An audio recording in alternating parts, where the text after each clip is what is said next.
Good afternoon, children. Now, prayer is when you talk to God, meditation is when God talks to you. This means that when you offer your prayers to God, it is you who is talking to God. But when you do meditation seriously, honestly, you will notice that, you'll feel that God is talking to you. So now, just relax yourself, sit comfortably. Take this 1 minute to connect with your breath. Just feel yourself breathing in and feel yourself breathing out without trying to change the pattern of your breathing. Now relax your jaw, relax your shoulders. Notice how different your one breath is from the next. It is the same with life also. One day, one moment is always different from the next. They are ever changing, ever evolving. What is going through your mind now? Let it slip away. Just for this moment, come back to harmony. And now you are accepted, you are forgiven, you are loved, and you feel safe. Now, welcome back, children, to the session we have, right? Good afternoon. Now, children, certain important things I would like to share before I move on with the topic. First is that on 16th of this month, that is Saturday, you have your economics test, right? And the chapter is money and banking. The timings will be from 3 p.m. to 3:40 p.m. and the pattern of the paper will be the MCQ questions. There will be around 20 questions and the total weightage will be 40 marks. Okay, please join in time and keep your internet connection stable because the links will get auto disabled at 3:40. So start preparing, and if there are any doubts pertaining to this chapter, please mail them on my email ID. Start your preparation and all the best. Now, some general instructions. Now, turn off your audio and video the moment you join the session. Students, please rename yourself as soon as you join the session. In the order we have mentioned, first your name will appear, then your admission number, and then will be your class and section. Please, we need not remind you in between the session. And if you have any queries related to the class, please send them on my email ID, that is ashishavasan at lancesconvent.net. And last but not the least, you have to maintain the decorum and discipline of the virtual class. Thank you for your cooperation. Now, so yesterday I just gave you one question, and the question was, what is the national average poverty line? Right now, I got the correct response from few children. I'm calling them their names: Hardik Bhatia, Soham Jain, Priyanshi Goyal, Aishwarya of 12th C, Lakshit Malik, Rishita Gupta, and Hemani Kohli. Now, to just give you the answer, the national average poverty line that is being fixed by World Poverty Clock is $14 per day in rural areas, and $17 per day in urban areas. Okay. Now, as we know that the if we value poverty line in terms of calories, we have more number of calorie requirement in rural areas and lesser number of calorie requirement in urban area. If you people remember, we covered in one of the slides that in rural areas, any guesses? Okay, I know you have been studying this since 9, so I think you are able to guess it right. In rural areas, it is 2400 calories per person per day, whereas in urban areas, it is 2100 calories per person per day. Right? But if we convert these calories in terms of rupees, the income, right? So, what figures do we get? Again, yeah, guess. Okay, fine, good. Those who are able to guess it correctly. So, in terms of income, in our rural areas, it is rupees 816 per month, right? Per person per month, and 1000 rupees in urban areas. Now, the question arises here, why is there a difference? When we talk in terms of calories, the more number of calories is required in rural areas and lesser number of calories is required in urban area. Why is there a difference? Second thing is that when we convert this calorie in terms of rupees, we see that more number of rupees or larger amount of money is required in urban areas and lesser is in rural areas. I want you to send me the answers right on my email ID. Thank you. Okay, so now I'm just starting. Okay, one more thing I forget to give, just an additional information was that now in terms of international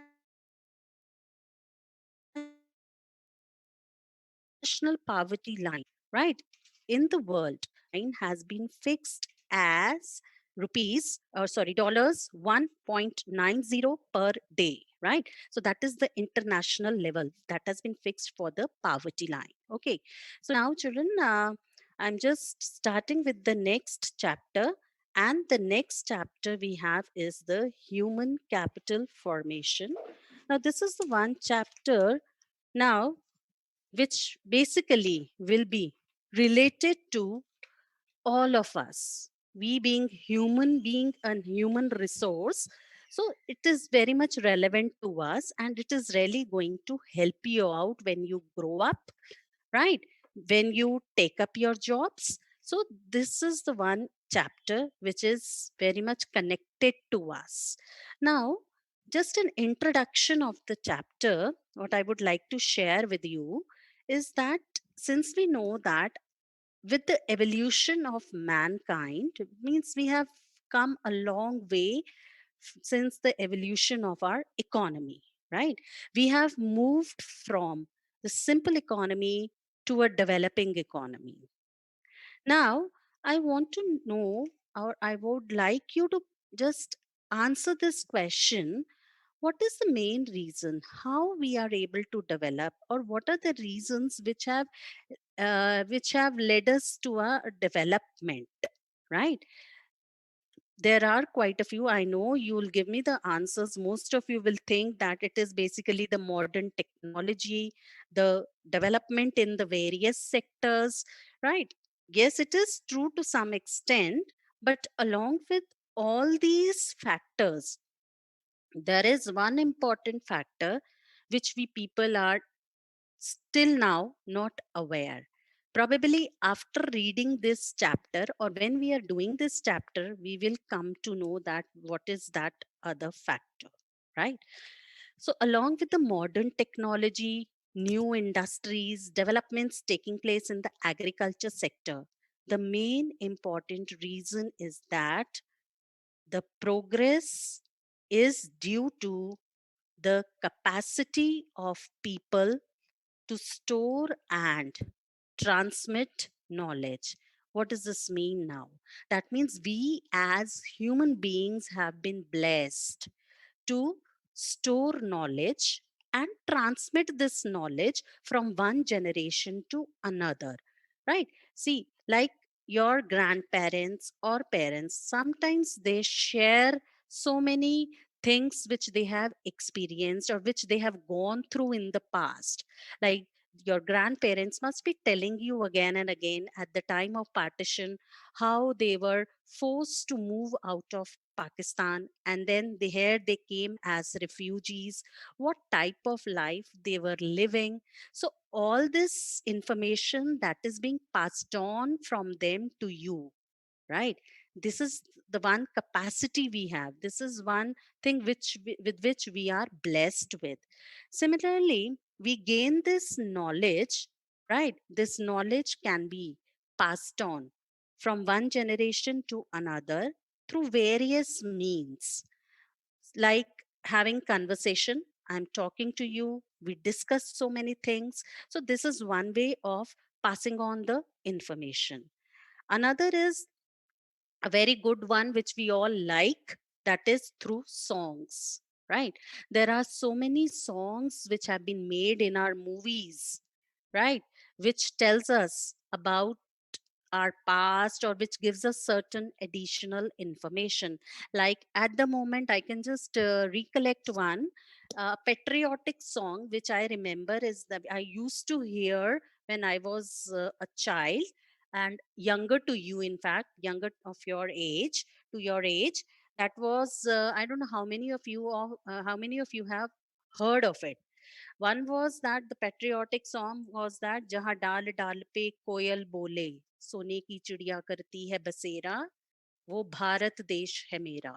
So this is how we come to know that in the previous times, olden times, India was known as a golden bird.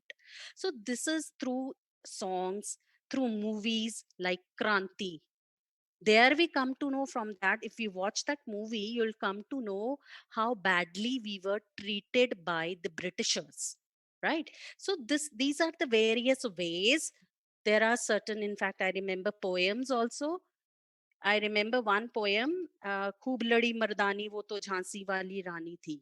If you remember the whole poem, the whole story of Rani Lakshmi Bai has been depicted through that poem. You learn so many things. So these are the ways through which knowledge is being passed on from one generation to another. Okay. Now, in this process of passing on the knowledge, we have learned so many things from one another. Like we have learned new skills of doing a particular work, right? And then by adopting to those skills, we can work in a better way. So basically, this chapter is dealing in all these issues. Okay, when you're taking this chapter up, right, there are three areas which I'll be touching upon. First is that how people become resource, right? We are using the word human resource. We have heard of physical resource, but human resource, that's a new concept, that's a new thing for you to know. So in this chapter I'll make clear how people become resource. Then second I'll be covering is the role of human capital in economic development, right? What is our role in developing the economy, in the economic growth of our country? And third and the last aspect I'll be touching upon is the growth of education. Now, growth of education basically means that now, growth of education basically means that how the education sector has expanded, right? Earlier, since we say literacy rate was just 17%. So from this 17% now to the present literacy rate, okay, you find out the present literacy rate, although I have covered. Okay. So how far have we gone into this? Right. So to know all about this, we will be talking about the expansion of education sector in this chapter. Okay. So now I'm just starting. The first and the important thing is, what is human capital? Okay, now human capital basically refers to the stock of skill, ability, expertise, education, and knowledge embodied in the people. What does this mean? This is the definition of human capital. Okay, please write it down somewhere. What is human capital? Human capital basically refers to the stock of skill, ability, expertise, education, and knowledge embodied in the people. Now, this means that it is basically the sum total of skills we possess, expertise we have as human beings. And when we are acting as human beings, we work in different areas. So, like engineers, they have certain skills, doctors, right? Professors. So, all these skilled people, the abilities they possess, the expertise they have, right? So all the sum total of all these things which help in the process of production is basically what we mean by human capital. Okay. Now next thing, human capital is needed. Why do we need human capital? Now the next question you can pose is, why there is a need for human capital? Now, human capital is basically needed to make the effective use of physical capital. Physical capital, I'll be taking up in detail, but here for your reference, physical capital means all the tangible assets. Tangible assets means which can be touched, which can be seen, like machinery, factory, raw material, etc. These all are physical capital. Okay, so that means to handle these physical capital or handle this physical capital properly, effectively, so that they don't go waste, right? Then here we need human capital, because it is human beings who will be using these material, this physical capital, to convert into finished goods. And if human beings efficiently use these resources, obviously production in the economy will increase, which will later increase the growth of the economy. So that is another question I have answered. Now, it is again we say that human capital is the process of transforming the physical resource into physical capital. Human right human resource is also converted into human capital. Means you must remember that human capital is a process means it's a continuous thing which is going on. Different actions are being taken up to, like a country can transform its physical resources. Physical resources, I'm just taking the example of land here. Okay, so the country can transform, convert its physical resource into physical capital. Like land can be converted into factories. So land is your physical resource, and what is the outcome? That will be called as the physical capital. In the same way, the human resource can be converted into human capital, which means that human resources, these human beings, and basically you students are the main and the precious human resource, because when you will grow up later, some of you will be becoming doctors, some of you will be becoming engineers, entrepreneurs, right? And some of you will be becoming maybe the prime minister. So that means these human resource, you being students, are the resource for us. And when you will be subjected to various skills, trainings, when you will acquire knowledge in the later years to come, you will become the asset for the economy. Maybe the engineers, doctors, I have quoted some examples. So when you become the asset, we call it as human capital. So this is a continuous process. It's just not for one time. One you just take one step and you become the human capital. No, it is a continuous process. So human capital basically means that first, it is the definition. Second, why do we need physical capital, human capital? And third, what use will it be of to us? Okay, now after we move on, there is one slide I want to share with you which says or brings now the difference between what is physical capital and what is difference, how is it different from human capital. Now, since I'm talking about human capital, right, I want to just check how many of you know that human capital formation comes under which industry or ministry? Okay, human capital formation comes under which ministry and who is the minister at present? Please send your answers as fast as you can. Okay, so I repeat the question: human capital formation comes under which ministry and who is the minister at present? Okay, so since now I'm talking about the difference between physical capital and human capital.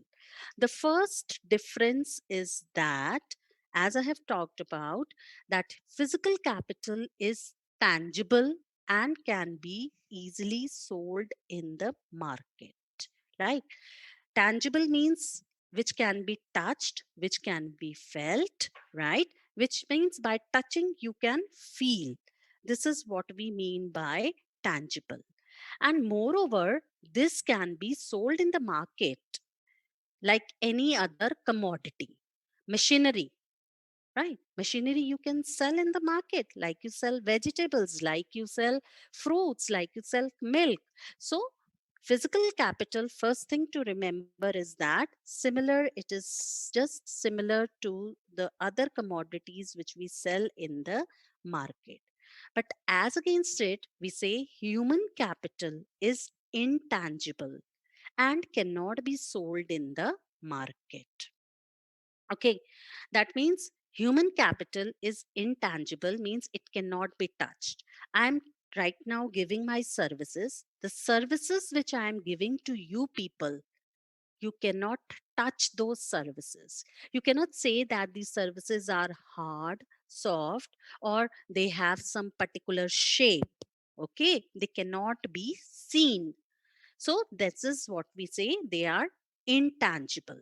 And secondly, that human capital alone cannot be sold in the market. Alone cannot be sold in the market means that since it is inseparable from the person who possesses it. Okay, so only the services of human capital can be sold, but human capital as such cannot be sold. Like I'm giving my services, right? So my services can be sold, but I cannot be. So this is the basic difference.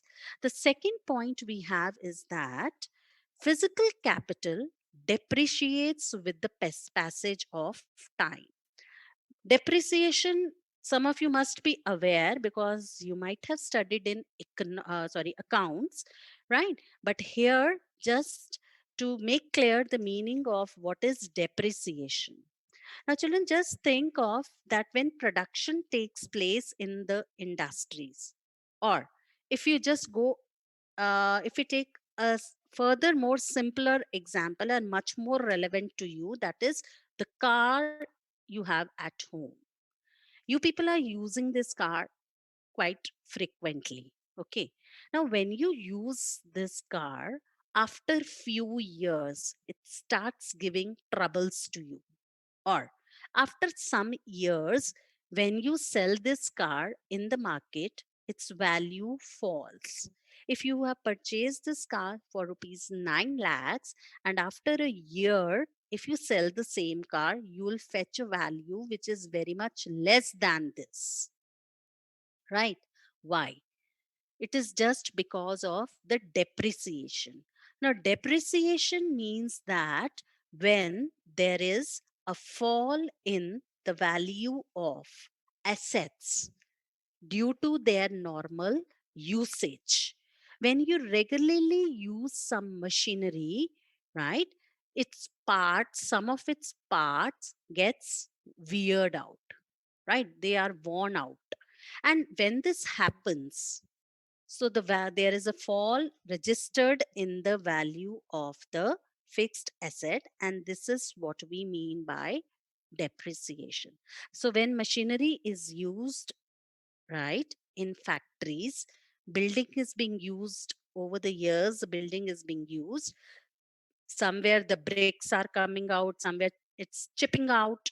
So all these things happen, which brings a fall in the value of the asset. So physical capital gets depreciated with the passage of time. Moreover, if there is a change in technology, even technology gets obsolete, right? There were, let's say, initially when we say computers were introduced in our country, right? They were coming with some basic version, right? Gradually now the versions have developed so fast. Now I think Windows 10 and I don't know what is the latest window update versions we have. So the technology has even depreciated, right? So this is what we mean by physical assets depreciates with the passage of time. Now, human capital also depreciates, no doubt, right? But the depreciation which is caused in human capital can be reduced by making continuous investments in education and health. That is, as we age, right, our capacity to work gets reduced, right? We have weaker memories, right? So as you grow older, your efficiency to work, capacity to work decreases, right? Now this is what we mean by depreciation in human capital. Okay. Now the loss which has been occurred to us, this loss can be reduced to some extent, not totally, right? To some extent we can cover up for this loss by making continuous investment in education and health. Education means whatever the latest take the latest trainings, right? Update yourself with the latest education related to your field, then upgrade your health, keep yourself fit, right? Like do more of the exercises, early morning exercises to make your body stronger, to just make your mind stronger. You need to do meditation, right? So these are the various things through which you can make investments in human beings, and then the loss that have been occurred to you due to depreciation will be minimized. Please understand the word minimized. Okay, so that is the basic difference between, another difference between physical capital and human capital. Now the third one we have is more, the human capital is more mobile between the countries, right? Now this means that it can be easily transferred from one country to another without any trade restrictions, right? We can import, we can export goods, machinery, right?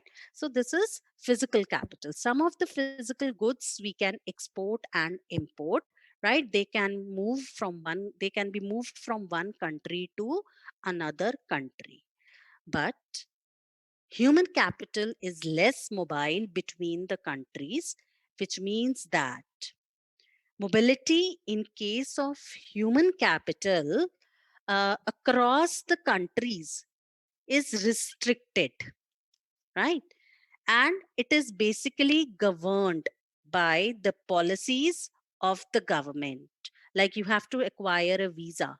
If you want to visit some other country, you have to take a visa, right? So if you will get visa, you can move out of your country. You can, let's say, human capital is mobile, but it's not that always we are given the visa. So that is the case we have in case of human capital. Next is that the physical capital can be separated from its owner. Means that machinery, right?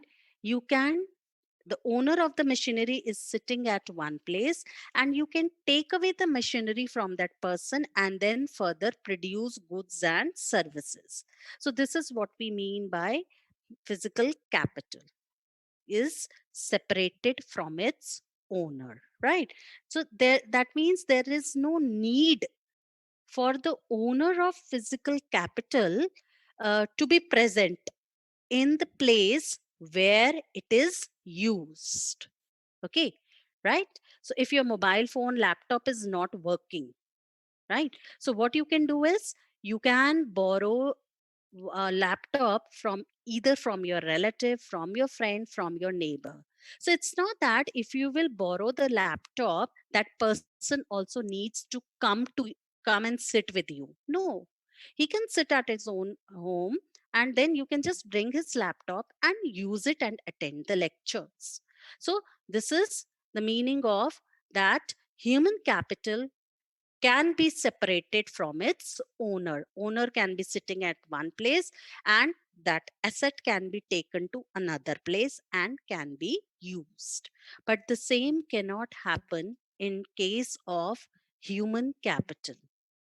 Now, in case of human capital, you cannot separate the owner. If I am giving my services, if you want the services of some teacher or some doctor, it's not that you will say that I'm just taking your services, you stay at your clinic. I'll not come to your clinic, but I'm taking your services and you stay at your clinic. No. If you want the services of doctor, the doctor needs to come to your home, right? Then only he'll be able to give his services. So human capital cannot be separated from its owner. The last important point here to understand is that outcome of physical capital is the outcome of conscious decision of owner and is mainly an economic and technical process. That means the benefits we derive, we get from physical capital, right? They basically accrue to the owner only. If I am the owner of a building, right, and I rent out that building, okay, so that rent will come to me. That benefit in the form of rent will be derived by me only. Okay, so owner gets the benefit of physical capital if I put it in one sentence.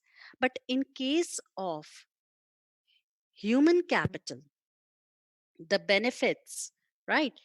Benefits are derived by the individual as well as by the society also. Okay. So if I say that there I'm teaching, right? I'm getting the benefit. Along with that, so many children are also being benefited. You are getting knowledge, right? So the benefits are being derived by an individual as well as by the society. Now, just the last thing I have covered here are just to make more clear the difference between physical capital and human capital more clear. I have covered some examples. Now, besides these, there can be so many examples. Like in case of physical capital, we have machines, tools, factories, etc. Right? But in case of human capital, it's basically the qualities of labor because human beings are used as resource, and when they prove to be asset, they are called as human capital, right? Now, qualities, what qualities? What qualities make human capital? That is higher education we have, or we say technical or on the job training, health we have, and various values such as being punctual to the place where you are expected to be. Be punctual to school. We normally tell you, right? This is the reason. So that you possess this quality and you benefit out of this quality when you grow older, right? When you take up some job. So these are the basic differences between physical capital and human capital. Now, the next is human capital formation. Now, human capital formation basically means that the process of adding to the existing stock of human capital over time. That means whatever skills I have, okay, whatever skills I have, to add on to those skills will be called as human capital formation. Existing stock of human capital, whatever we have, and if we add on, if I have certain amount of knowledge, degree with me, if I add on some degrees to my qualification, that will be called as human capital formation. Now, to make this point clearer, I am just taking one example that let us, you need to presume it, right? Let us say that if human capital stock um, in a nation consists of, let's say, 15,000 skilled workers. Okay, in a nation, I say there are 15,000 skilled workers, and let's take this value at the beginning of the previous year, that is 2019. Okay, now if at the beginning of this year, that is 2020, right, it increases, right, the we say amount of skilled workers increases to 18,000. Okay, now what does this imply? Earlier, last year, it was 15,000, and now it has increased to 18,000. Now, what does this implies? This shows that there is an increase in human capital stock by how much amount? Yeah, math students, and even this is a simple maths, I think everybody can do it. Let's not differentiate. Okay, yes, yes, children, very right. It is 3,000 workers, which will be called as, or who will be called as, human capital formation, who will be termed under this heading that human capital formation is of 3,000 skilled workers. Okay, so this is how, or this is how, what is the meaning of human capital formation? Formation basically means addition. So addition to the existing stock of human capital is called as human capital formation. This is a layman's definition, but when we are studying in economics, be we need to be using certain technical words. Okay, so human capital formation basically means that process of adding to the existing stock of human capital over time. Now, the second thing is that it also refers to the development of skills and abilities among the population of the country. Now, population, that is population, our population can be made more efficient, right? Population can be made more useful in terms of output they are producing by imparting knowledge, education, by giving them health facilities. So, if we give better education to people, they will be able to develop more skills, right?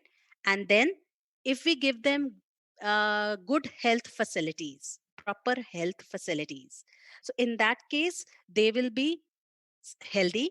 And we know that the work which is done by, or always an educated person is in a position to earn better incomes than the uneducated person. This is the fact, right? Like a rickshaw puller is earning very less income as compared to an astronaut or a surgeon, right? Because these surgeon astronauts possess certain type of skills, whereas a rickshaw puller need not have special skills. It can be done by, I think, everyone, right? So that is the reason why some people are able to earn higher incomes and some are not able to earn higher incomes. The basic reason lies here is that because those who are earning higher income possesses higher skills or better skills. Okay, so that is another point needs to be discussed. Okay, now skills can be enhanced, abilities can be improved, right? By taking more trainings, undergoing various training sessions.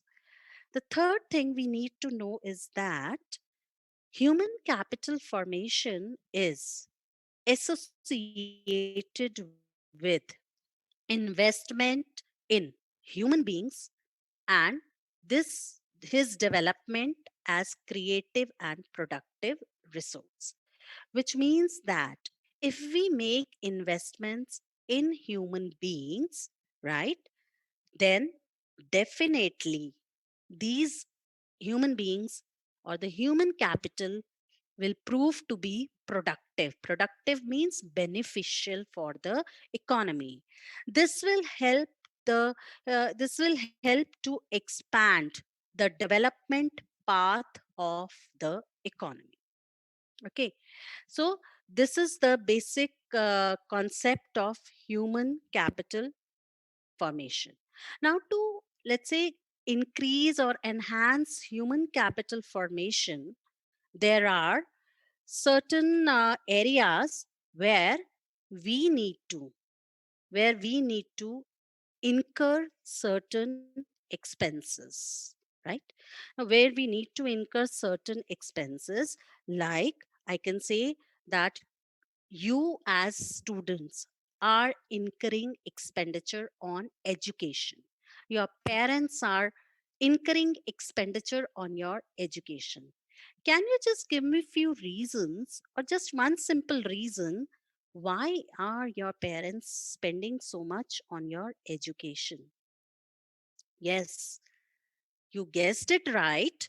Basically so that in future you are also in a position to earn higher incomes, you are able to maintain a better standard of living.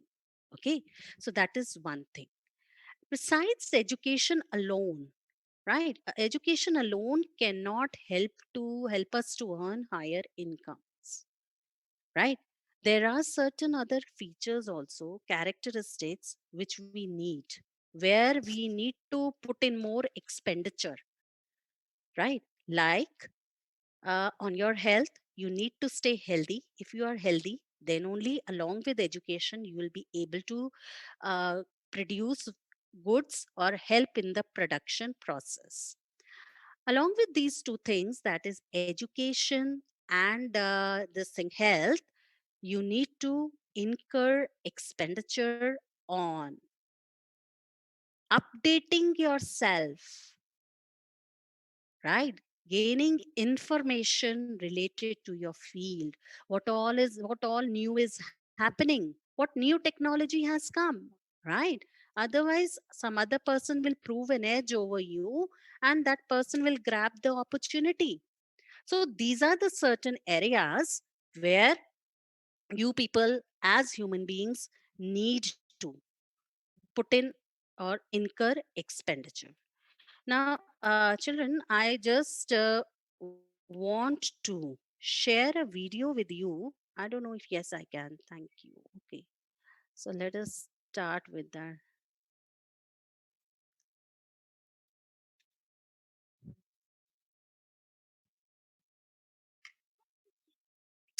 I know why it is.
to show the video related to human capital.